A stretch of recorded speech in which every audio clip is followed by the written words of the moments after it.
Yo, what's up guys? Chase the Bro here, and welcome back to another Dark Souls 3 weapon showcase. Today we're going to be taking a look at my personal favorite weapon in all of the Dark Souls series, the Astoria greatsword. This was honestly the first weapon that I made a build centered around, and I'm pretty sure it was my first YouTube video if you go back and check it out. With the initial release of Dark Souls 3, this weapon was so overpowered. For one, it's an 8-pound ultra greatsword. Many of its moves cannot be parried, and when the game first came out, the rolling attack was unparryable, which was amazing. And now they've made it even better. With the most recent patch release, they've actually buffed infusions, so if you go to infuse the Astoria greatsword, you're going to notice it's going to receive S scaling with a few different infusions. In this case, I decided to go with Dexterity. That's actually insane. An ultra greatsword that has an S scaling in Dexterity is amazing. I made this entire build centered around just Dexterity. It doesn't even have the minimum requirements for strength. It does when I two-hand it, but I can't one-hand this sword because the damage return for the Dexterity is so amazing compared to the strength. Even if you have a quality build with 40 strength and 40 dexterity, this weapon's going to do more damage for you infused with a sharp gem than it would with a refined gem. So the Astoria greatsword is now a viable pure dexterity weapon. That's amazing, so I decided to make a pure dex build for this weapon. Let me start by wowing you with how much damage this weapon does, okay? I have a 77 dex build, and my AR is 615. And then add the damage that blessed weapon does, and you get a total AR of 661, and that's all physical damage. So no matter what, when I'm fighting anybody in the battle arenas, I'm gonna kill them in 3 swings. It doesn't matter if I use heavies or lights, they're dying in a minimum of 3 hits. There may be some ridiculous situation where someone has a substantial amount of health and vitality and their build centered around just tanking hits, then it may take 4, but on average you're going to kill everyone in 3 hits. But it's not just the damage that makes this weapon so overpowered at the moment. Its moveset is great as well. Its two-handed light attack is a horizontal swing, and during the swing you have amazing hyper armor, so you're going to tank through anything. And its two-handed heavy attack is a forward thrust attack, so it works really well with the Leo ring. Also, the rolling attack with the Astoria greatsword counts as a thrust attack, so it works with the Leo ring as well. Now let's talk about the most amazing thing about the Astoria greatsword. Its weapon art. Its weapon art is definitely the reason I fell so in love with this weapon at the beginning of the game, and it's the reason I still love this weapon to this day. Once you've initiated the weapon art, your character is going to begin a charging animation like that of a spear's weapon art, but it's with an ultra greatsword, so that's even more badass, and during this weapon art, you have such amazing hyper armor. I don't think I've ever been knocked out of that weapon art once I've begun it.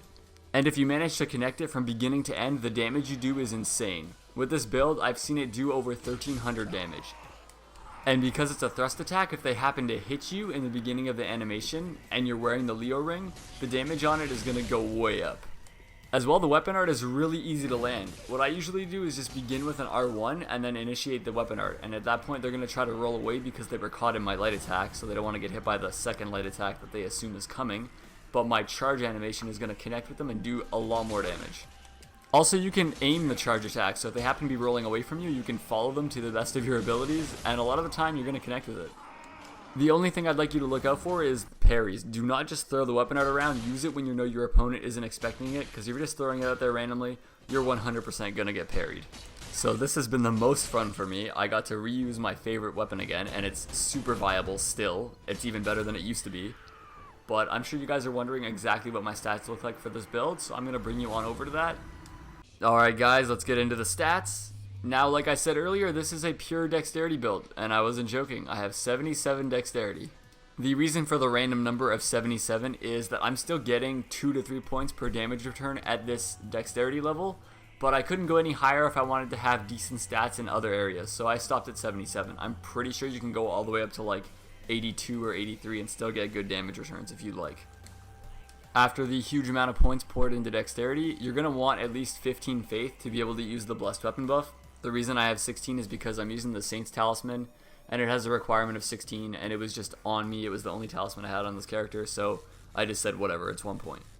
Now, because my starting class was the Mercenary, I did have to pour 1 point into Strength to be able to wield the Astoria greatsword, but that's fine, it was just 1 point, no big deal. And with the remainder of my points, I just evenly spread them out between Endurance and Vigor. And now keep in mind that I'm wearing the Prisoner's Chain, so I really only have 29 Endurance and 35 Vigor. You also need 1 attunement slot, so make sure you have at least 10 attunement. The Mercenary started with 12, so I was good. And that's it for the stats, guys. So I'm going to bring you on over to the weapons. As you could have guessed, I'm using the sharp Astoria greatsword because it has an S scaling in dexterity. Look at that. Look at it. It's so amazing.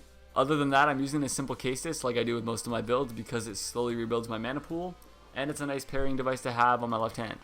I'm also using the Saint's Talisman because you need a talisman in order to use the blessed weapon buff. You guys can use whatever you want though. I'm wearing the Ring Knight set with the Firelink helm because I love the way that set looks together. It's my favorite right now. I'm wearing the Ring of Favor +3 because it increases my HP, stamina, and equip load, so it's my staple ring. I always use it.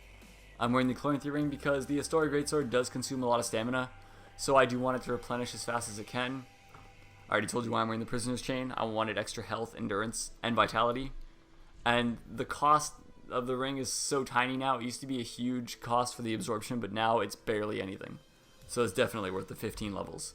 And finally, I'm wearing the Life Ring +3 because I have a pretty decent health pool. I have 40 vigor, and wearing the ring gives me an extra, I think, 160-ish health, so it's definitely worth it for me. Now just quick, I want to show you exactly how much damage the weapon does when buffed, just so you can actually see the AR. So when I go to apply the blessed weapon buff, and I two-hand it, I get 661 AR, and it's all physical damage, keep that in mind. And regularly, when I'm not having it buffed and I'm two-handing it, it does 615. So it's definitely worth it to have the buff, in my opinion. But that's pretty much it for the build, guys.